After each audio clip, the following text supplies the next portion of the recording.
জানিয়ে দিচ্ছি ডিসকভারি প্রধান শিরোনাম, সাথে আছি আমি নুরুন্নাহার জলি। নির্বাচন ব্যতীত গণতান্ত্রিক ব্যবস্থা ফিরে আসার কোনো সুযোগ নেই বলে মন্তব্য করেছেন বিএনপির স্থায়ী কমিটির সদস্য আমির খসরু মাহমুদ চৌধুরী। সোমবার সকালে খালেদা জিয়ার গুলশানের রাজনৈতিক কার্যালয়ে ইউরোপীয় ইউনিয়নের ভারপ্রাপ্ত রাষ্ট্রদূত বার্ন্ড স্পেনিয়ের সঙ্গে বৈঠক শেষে এসব কথা বলেন তিনি। অন্তর্বর্তীকালীন সরকারের সবচেয়ে বড় চ্যালেঞ্জ হবে একটা অবাধ ও সুষ্ঠু নির্বাচন উপহার দেওয়া, আর এ কাজটি করতে যে যা করণীয় সেগুলো তাদের করতে দিতে হবে এবং পাশাপাশি রাজনৈতিক দলগুলোর সাথেও সংলাপ চালিয়ে যেতে হবে, বলেছেন সেকেন্দার আলী মনি, চেয়ারম্যান বাংলাদেশ লেবার পার্টি ও সম্মিলিত জাতীয় জোট। আওয়ামী সরকারের আমলে নির্বাচিত ৩২৩ পৌরসভার মেয়রকে অপসারণ করে প্রজ্ঞাপন জারি করেছে স্থানীয় সরকার বিভাগ। রবিবার উপসচিব মোহাম্মদ মাহবুব আলম স্বাক্ষরিত এক প্রজ্ঞাপনের মাধ্যমে এ তথ্য জানানো হয়েছে। প্রজ্ঞাপনে বলা হয়, স্থানীয় সরকার পৌরসভা সংশোধন অধ্যাদেশ ২০২৪-এর ধারা ৩২ ক প্রয়োগ করে বাংলাদেশের নিম্নবর্ণিত পৌরসভার মেয়রগণকে স্ব পদ হতে অপসারণ করা হলো। দেশের ৪৯৫ উপজেলা পরিষদের চেয়ারম্যানকে অপসারণ করা হয়েছে। তাদের দায়িত্ব পালন করবেন উপজেলা নির্বাহী কর্মকর্তারা। স্থানীয় সরকার মন্ত্রণালয় সোমবার এ সংক্রান্ত এক আদেশ জারি করেছে। আদেশে বলা হয়, অপসারণ করা চেয়ারম্যানদের স্থলে উপজেলা নির্বাহী কর্মকর্তারা দায়িত্ব পালন করবেন। সরকার পতনের আত্মগোপনে আছেন বাংলাদেশ ক্রিকেট বোর্ডের বিসিবি বেশ কয়েকজন পরিচালক, যার কারণে স্থবির হয়ে পড়েছে সেখানকার কার্যক্রম। স্থবির হয়ে যাওয়া বিসিবি কার্যালয় যেন জেগে উঠেছে, কারণ আজ সোমবার বিসিবি পরিদর্শনে আসছেন অন্তর্বর্তীকালীন সরকারের যুব ও ক্রীড়া বিষয়ক উপদেষ্টা আসিফ মাহমুদ। এর মধ্যেই হঠাৎ বিসিবিতে দেখা গেল তামিম ইকবালকে।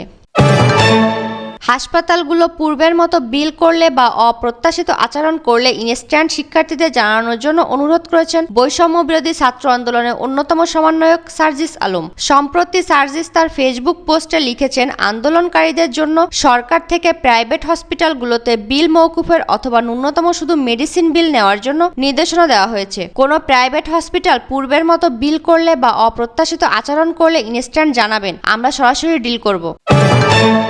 শেখ হাসিনার পতনের পর নিখোঁজ থাকা ৩ জন ফিরে এসেছেন, যাদের দীর্ঘদিন কোনো হদিশ ছিল না। এরপরই আলোচনায় আসে আয়নাঘর। এর আগেই এই আয়নাঘর আলোচনায় এসেছে, কিন্তু এটা বাস্তবে আছে কিনা তা নিয়ে তখন অনেকেই সংশয় ছিল। কিন্তু ফিরে আসা ব্যক্তিরা গণমাধ্যমে মুখ খোলার পর জানা গেল বাস্তবে আয়নাঘর আছে, যেখানে গুম করে রাখা হয় এবং নির্যাতন করা হয়। আলোচিত গোপন কারাগার আয়নাঘর তৈরিতে সাবেক প্রধানমন্ত্রী শেখ হাসিনার নিরাপত্তা উপদেষ্টা major general of Tariq Ahmed Siddique মুখ্য ভূমিকা পালন করেছিলেন বলে অভিযোগ উঠেছে।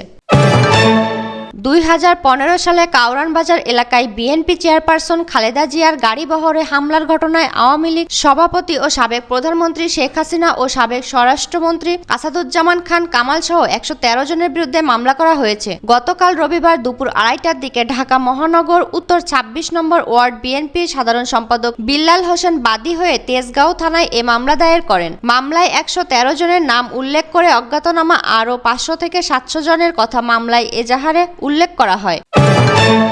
আগামী সপ্তাহে জাতিসংঘে তদন্ত দল বাংলাদেশে আসবে বলে জানিয়েছেন স্বরাষ্ট্র উপদেষ্টা lieutenant general of Jahangir Alam Chowdhury. সোমবার ১৯ আগস্ট সচিবালয়ে স্বরাষ্ট্র উপদেষ্টার অফিস কক্ষে সাংবাদিকদের এক প্রশ্নের উত্তরে একথা বলেন তিনি। এর আগে সচিবালয়ে জাতিসংঘের প্রতিনিধি তার সঙ্গে সাক্ষাৎ করেন। সাথে থাকার জন্য ধন্যবাদ সবাইকে।